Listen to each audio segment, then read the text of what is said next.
Hey everyone, Albert Flynn DeSilver here, author of Writing as a Path to Awakening from Sounds True and the memoir Beamish Boy. Thank you so much for tuning in. I'm super excited.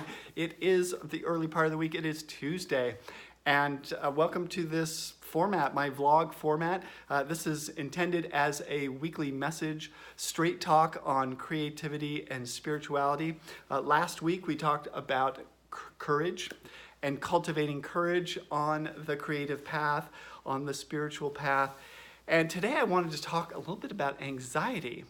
And anxiety is one of those, what they call in Buddhism, a hindrance, something that gets in the way of our progress on the spiritual path, on the creative path.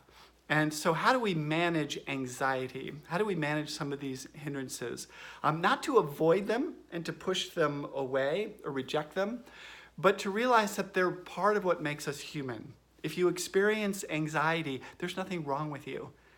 This is part of being a human being. I personally experience anxiety on a fairly regular basis.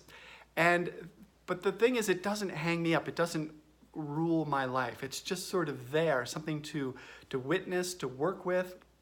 And ultimately, what I've come to understand about anxiety is that it's energy. It's energy and information.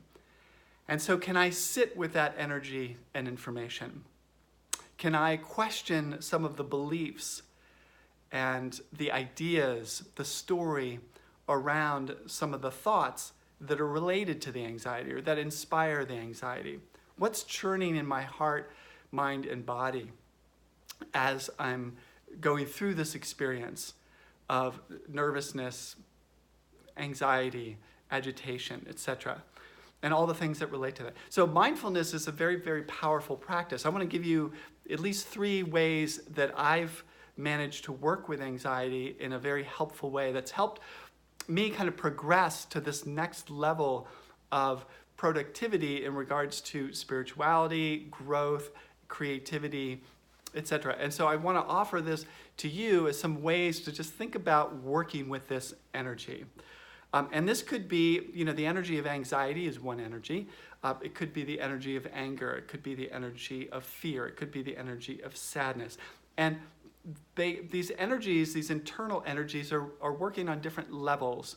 And there's a different spectrum. Some of us are experiencing dramatic anxiety, and we want to get support for that. I always encourage that. You don't go it alone when dealing with dramatic experiences of anxiety or any emotional experience. Work with a professional therapist and get support around that. But these are just intended as some tips that we can do to manage the occurrences, the more mild occurrences that might come up and hinder our creativity, might hinder our commitment to our spiritual practice. And this is what I'm really interested in, because it's consistency that takes us to the next level.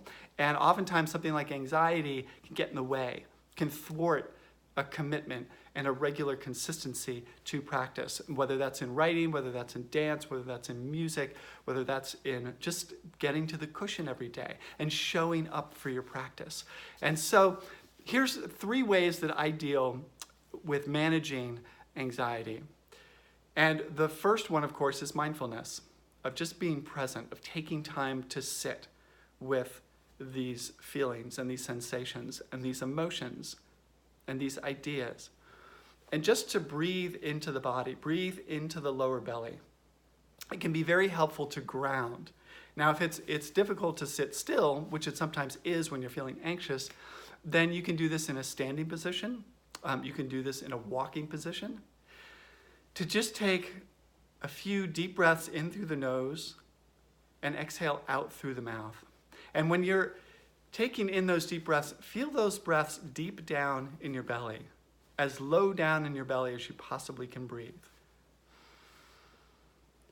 So breathing deeply into the body and moving consciously, just being aware of the breath, being aware of the breathing body, and imagining that anxiety just with each exhale just dispersing into the earth. Some people like to imagine a grounding cord going from their spine down into the center of the earth. And this can be very grounding. There's a Qigong practice where we bring that energy down. We repeatedly bring that energy from up here, from in the head, down through the body, and we push it into the earth. We visualize that energy going down into the earth and being held by the earth. The earth is incredibly powerful, and it's there to support us in so many ways. So try that. Now, speaking of the earth, the second way that I like to work with anxiety when it comes up is to simply take a walk in nature. And if you happen to live in a city, you can take a walk in the park. But simply being around the non-human world, it's very accepting. Nature is very accepting. The sky is very accepting. The trees are great listeners. The rocks are great absorbers of energy.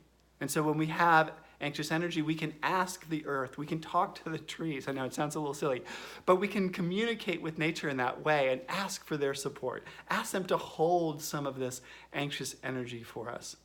And as we move through nature, as we talk to nature, we feel more connected. We feel more grounded.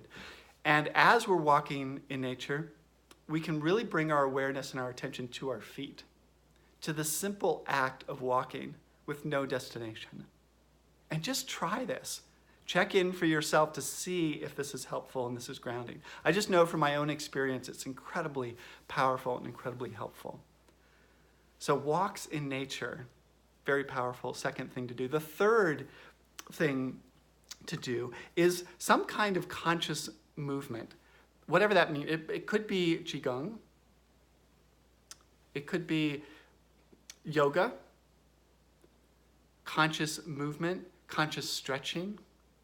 You can connect with a gentle yoga class, or if you're in better shape and you feel like want to do hot yoga, but something that has, the more conscious, the more focused on the breath and being embodied, the better. The thing about some of these kind of gym hot yoga things is that they tend to focus a little bit more on the workout, rather the external workout rather than the internal workout. So that's my only sign there. Not that they're incompatible or not helpful. They can be very helpful, but that inner work, that inner reflection on working on the energy internally and releasing it internally is very, very powerful. So conscious movement, even doing a few yoga stretches with awareness, with breathing, being conscious of your breathing as you're stretching. And with each exhale, again, releasing that anxiety energy, letting it go from the body, really visualizing that energy, releasing from the body. The body holds the wisdom. The truth is in here. The love is in here. The peace and ease and calm is in here. And so when we return with awareness, it's like we're coming home. And so when anxiety comes up inevitably in regards to writing, in regards to creativity, in regards to spirituality, because we are opening ourselves, we become more susceptible to some of these emotions. That's just the natural process of being an open creative, of being open spiritually. And so it's very natural for anxiety to come up. And so when it does, we welcome it into the guest house of our experience. There's a Rumi poem called The Guest House, I believe, and I can't remember exactly the quote, but you should look it up. It's a beautiful, beautiful poem about inviting the visitors. He calls them the visitors that come to the guest house of the body, be that rage, be that anxiety, be that confusion, be that doubt, be that comparison, be that love, joy. I mean, these are temporary sensations. These are temporary energies that come through us. And to show up fully, to welcome them in, and to say, yes, I can be with this energy, and know that it's temporary. Know that after it's come here, it's hung out for a while, I've given it tea, I've given it acknowledgement, I've bowed to it, and then I can usher it off. Okay, bye. And the same, you don't want to hang on, you don't want to cling to the ecstatic energies either. You don't want to stay stuck in any sort of positive energy or negative energy. But can we stay grounded in the center through the entire mystery of human experience and be present. And so these are a few ways that we can show up with presence. Trust in the body, trust in your own capacity for wisdom and beauty and truth. And I hope that's helpful. So enjoy the week, have a productive week, have a beautiful week, have an anxiety-free week. But if anxiety does come up, here's a few things that you can do to work with it.